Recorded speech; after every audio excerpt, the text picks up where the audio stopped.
very revealing ang proceedings kanina. Of course, napakahalaga yung mga nadesisyonan nila at nakita natin ang mga tunay na kulay o pagkatao ng iba sa mga senator judges.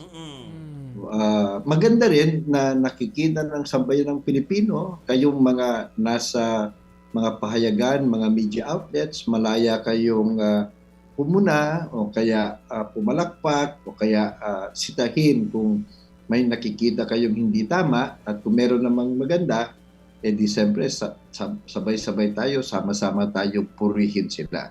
So, very positive ang nangyari ngayon despite the fact na obvious merong iilang mga senador nag-aabogado sa magkabilang panig.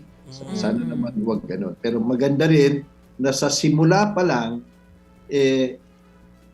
pinagtuunan na ng konting pansin, pero mabigat na pansin yung gawain ng ibang mga senator judges na nagpapasok dito sa impeachment hearing ng mga ibang bagay na wala namang relevance o materiality dito sa kaso ng impeachment ng Vice President.